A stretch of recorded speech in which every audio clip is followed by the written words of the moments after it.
Hello বন্ধুরা, তোমরা সবাই কেমন আছো? আশা করি ভালো আছো। আমিও ভালো আছি। আমি চলে এসেছি একটা নতুন ভিডিও নিয়ে তোমাদের কাছে দেখাবো বলে শেয়ার করলাম তোমাদের সাথে। আমি কী কী রান্না করেছি সেইগুলো দেখাবো। আর সেই জন্য ভিডিওটা করলাম। ভাবলাম যে আমার কাছে রিলস ভিডিও বানানো নেই, আমি ভাবলাম এই ভিডিওটা তোমাদেরকে দেখাই। সেই জন্য ভাবলাম যে একটা ছোট ভিডিও করে দিই। এই যে কী কী রান্না করেছি সেইগুলো আমি দেখাচ্ছি। দুপুরের রান্না এগুলো সকালে করেছি আমি। এই যে পটল ভাজা আছে, এখানে পটল আলু ভাজা, আলুর পরিমাণটা বেশি আছে, পটল ভাজা খেতে চায় না বলে আর পরিমাণটা বেশি আছে। আর এই যে ভাত, এই ভাতটা কিন্তু রেশনের চালের ভাত। রেশনের চালের ভাত মানে আমরা রেশনের চালেও ভাত খাই, এরকম দোকানে চালেও ভাত খাই। যখন যেমন সময় থাকে, চাল থাকে, সেরকমভাবে খাই আমরা। অনেকে খায় না মনে হয়, আর অনেকেই খায়, বেশিরভাগ অনেক লোকেই খায় যে রেশনের চালে ভাত। রেশনের চালে ভাত কিন্তু তাড়াতাড়ি হয়ে যায়, একটাই একটা ডিফারেন্স, অন্য কিছু না।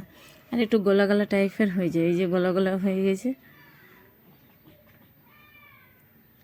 আর এই যে পটল আলু ভাজা আছে, পটল আলু ভাজা নিয়ে নেবো আমি। আলুর পরিমাণটা বেশি দেওয়া আছে, কারণ আমার বর পটল খেতে ভালোবাসে না, সেই জন্য ওর জন্য একটু আলুর পরিমাণটা বেশি আছে। আর আমার মেয়েও খায় না, আমার মেয়েও পটল খায় না। আর এই যে ডিম ভাজাটা আছে, ডিম ভাজাটা আমার মেয়ে ভালোবাসে, এরকমভাবে ডিম ভাজা করতে বলেছিল, তাই আমি এরকমভাবে ডিম ভাজাটা করেছি। ডিম ভাজাও এরকম হলে একটু খায়, আর অমলেট করলে খায় না, সিদ্ধ হলে খায়। ডিম ভাজাটা এরকম সবার ভালো লাগে আমাদের ঘরে, এরকমভাবে ডিম ভাজা করলে। আর এই যে কাল্লা, সবথেকে ফেভারিট আমার কাল্লা। এই যে কাল্লা পেঁয়াজ দিয়ে করেছি, আর হালকা মশলা দিয়েছি, লঙ্কা আছে। আর এই যে আলু সেদ্ধ, তেলে ভাজা আলু মাখা করেছি আমি। অনেকে আলু মাখা বলে, আলু সানাও বলে, আমি যখন যেমন মুখ থেকে বেরোয় সেরকমভাবে আমিও বলি। এই যে আলু মাখা নিয়ে নিয়েছি, এবারে আমি খাবো। তোমাদের যদি ভিডিওটা ভালো লাগে তাহলে লাইক কমেন্ট করবে।